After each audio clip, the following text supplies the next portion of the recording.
Good evening, ladies and gentlemen. Please stand up for the Philippine National Anthem.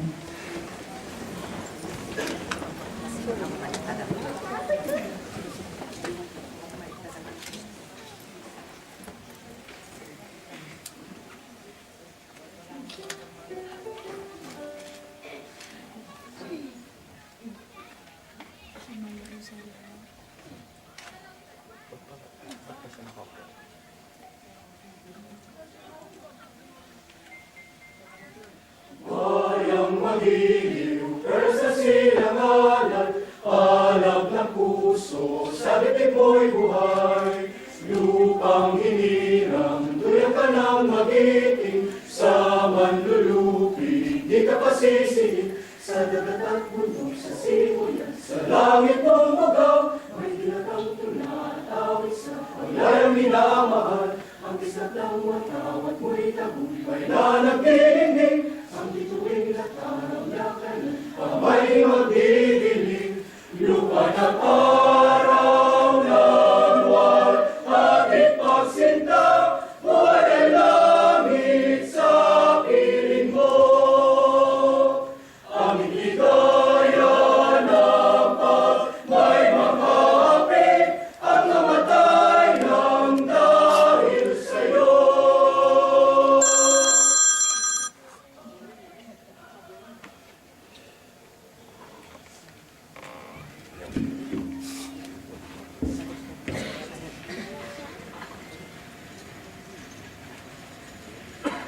Please sit down.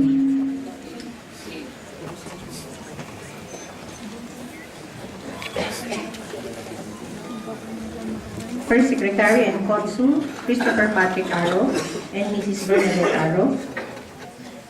Third Secretary and Vice Consul, Von Ryan S. Ferreira. Second Secretary, Harold Nacional.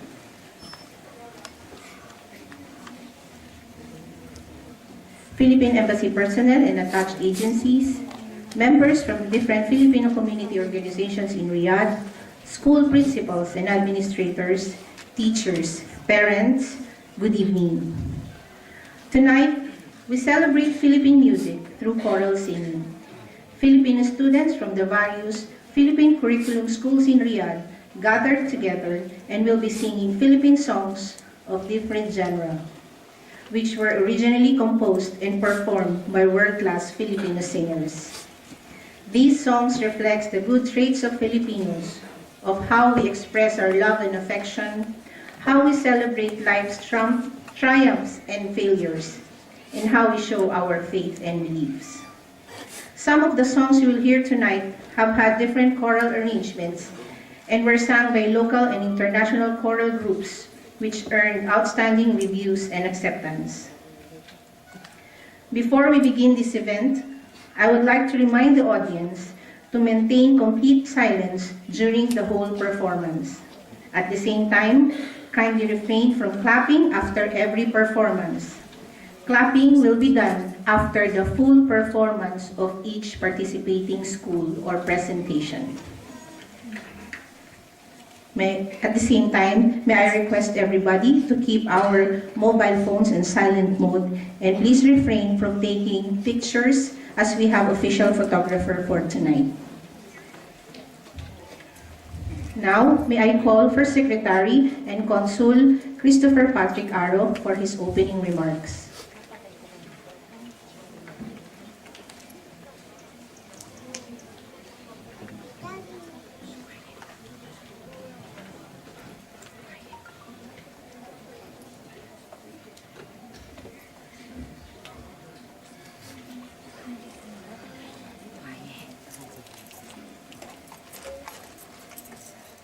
First Secretary and Consul General Eric Arribas, First Secretary and Consul Mary Jennifer Dingal, Third Secretary and Vice Consul Von Ryan Ferreira, our dear Ambassador, His Excellency Adnan Alonto, and Third Secretary and Vice Consul Noel Rodriguez, who unfortunately are able to join us this evening, our embassy staffs, distinguished officials and students from our Filipino schools here in Riyadh. Ladies and gentlemen, mga kababayan, It is my distinct honor and privilege to welcome you all to our event this evening, entitled Filipino Youth in Riyadh Sing for Unity. I am not a musician, but I am definitely a lover of music. While I am not a fan of all musical genres, there is not a day that goes by that I do not listen to some form of music to inspire me, to relieve me of my stress, and to restore my soul. To me, music is as essential to my spiritual well-being as food is to my physical health. Tonight will be a special treat because we all have an opportunity to partake of this spiritual food prepared for and served to us by a number of our gifted and talented young musicians from the Filipino schools here in Riyadh. Let this night be a time of rest and rejuvenation for our souls as we listen to the various musical performances laid out before us like a sumptuous table laden with the best dishes and prepared by the most talented chefs. In closing, may I just share with you a chapter from the book of Psalms, which tells us of music's ultimate purpose in our lives. Sing to the Lord a new song, for he has done marvelous things. His right hand and his holy arm have gained him the victory. The Lord has made known his salvation. His righteousness he has revealed in the sight of the nations. He has remembered his mercy and his faithfulness to all the nations. All the ends of the earth have seen the salvation of our God. Shout joyfully to the Lord, all the earth. Break forth in song. Rejoice and sing praises. Sing to the Lord with a harp and the sound of a song. With trumpets and the sound of a horn, shout joyfully before the Lord, our King. Let the sea roar and all its fullness, the world and those who dwell in it. Let the rivers clap their hands. Let the hills be joyful together before the Lord. For he is coming to judge the earth. With righteousness he shall judge the world, and all peoples with equity. As we are made to honor and glorify God, let us do so with one of the gifts that he has so graciously and lavishly bestowed humankind with. The ability to produce a joyful noise. The ability to make and appreciate music. Mabuhay po at pagpalain po tayong lahat ng Diyos may kapal. Maraming salamat.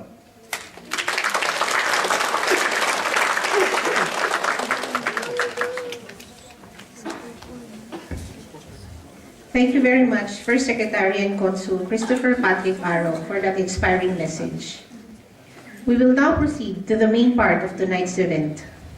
Tonight, 6 Philippine curriculum schools in Riyadh will be performing different Philippine songs. It is composed of male and female students from grades 5 to 11 from their respective schools.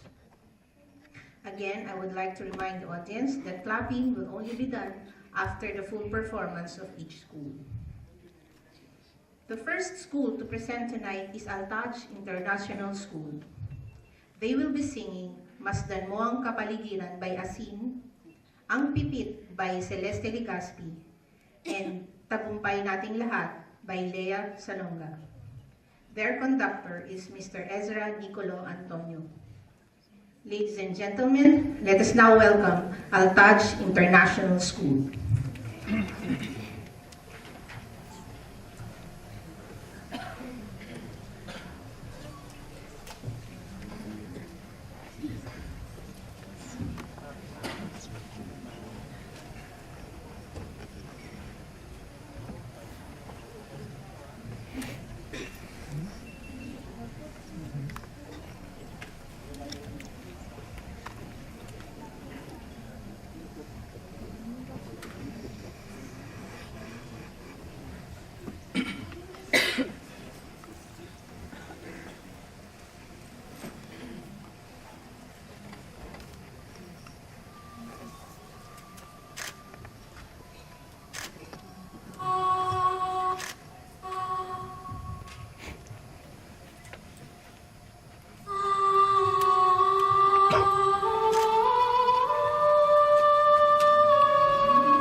Darating ang panahon, mga ibong gala ay wala nang matatapuan.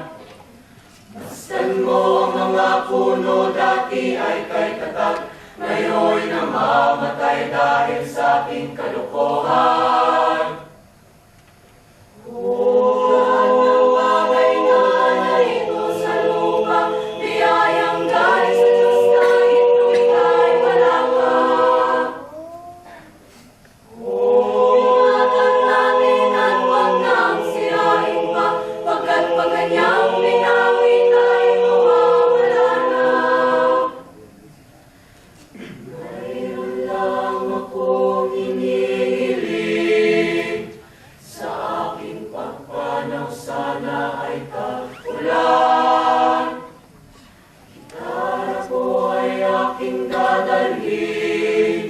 Upang sa ulap na lang tayo magkantahan.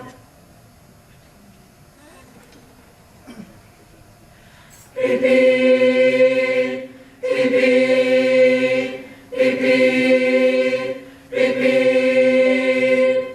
May pumukol sa pipit sa sama ng isang dahon, at nakagip ng bato ang papak ng munting ibon.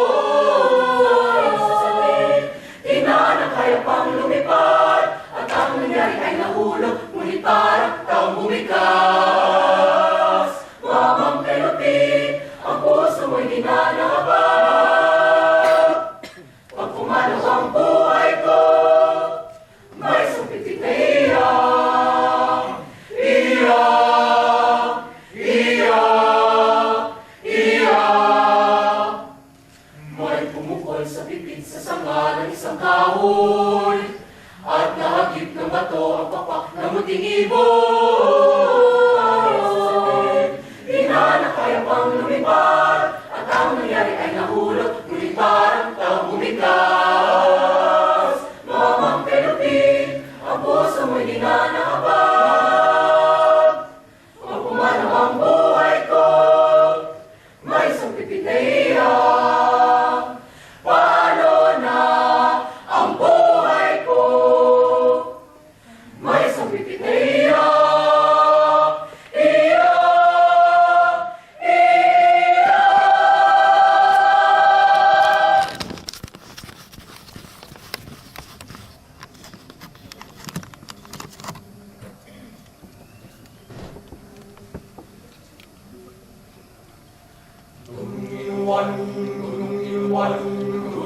Anak ng lupang hinirang, kung saan matatagpuan ang tigas ng pelas ng silangan, nagniningning sa buong kapuluan.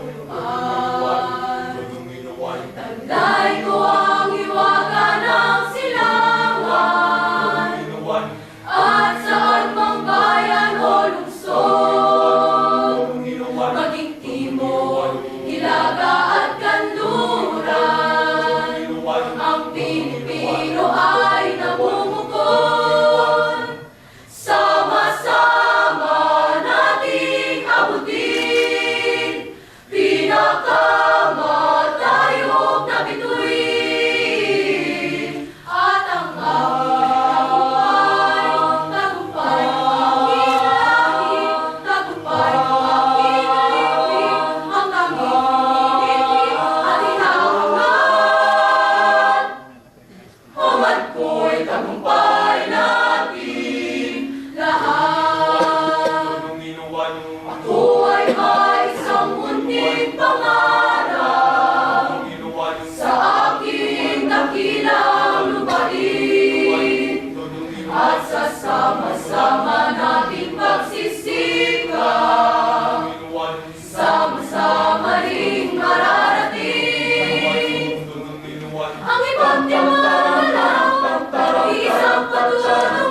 Thank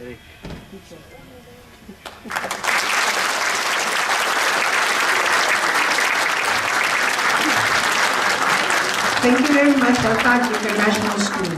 Our next school to perform is Second Philippine International School. They will be singing Nais Ko by Ryan Cayabyab, Isang Dugo, Isang Lahi, Isang Musika by Richard Reynoso, and Paraiso by Smoky Mountain. Their conductor is Mr. Rodel Peralta. Ladies and gentlemen, let us now welcome Second Philippine International School.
Ikaw at ako, tayo ay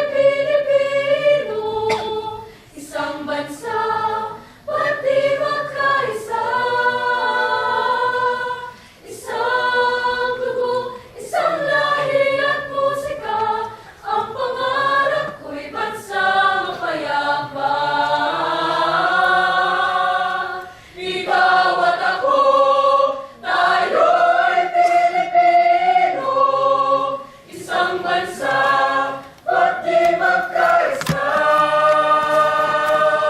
Isang dugo, isang lahi at musika, ang pangarap ko'y bansa.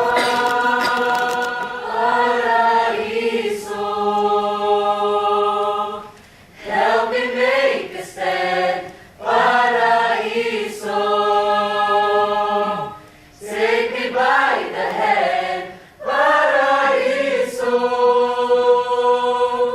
make the world understand that if I could see a single bird, what a joy this kind and hungry land could expect some truth and hope and respect from the rest of the world.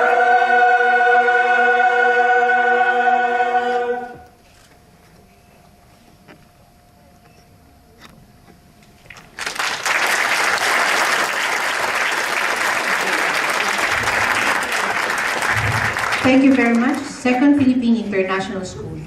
Before we proceed with the other performances, we will have an intermission number to be performed by Miss Elena Vivian T. Aro, daughter of First Secretary Christopher Patrick Aro.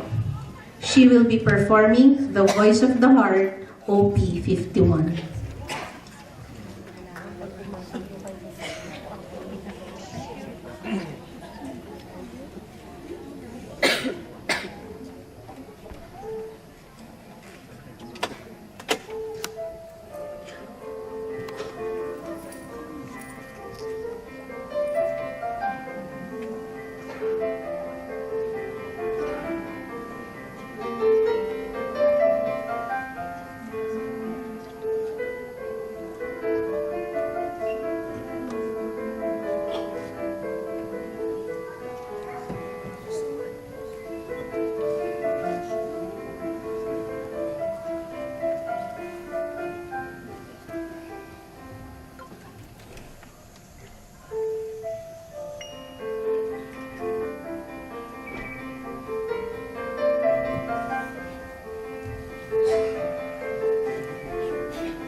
Thank you, Elena, for that very wonderful performance.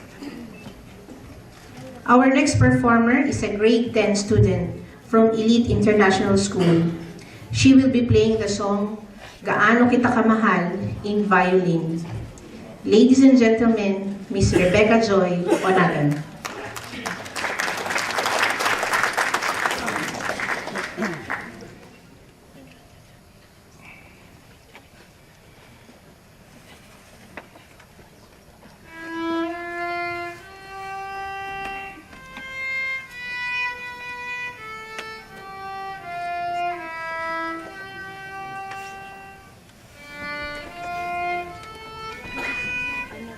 Go to the side.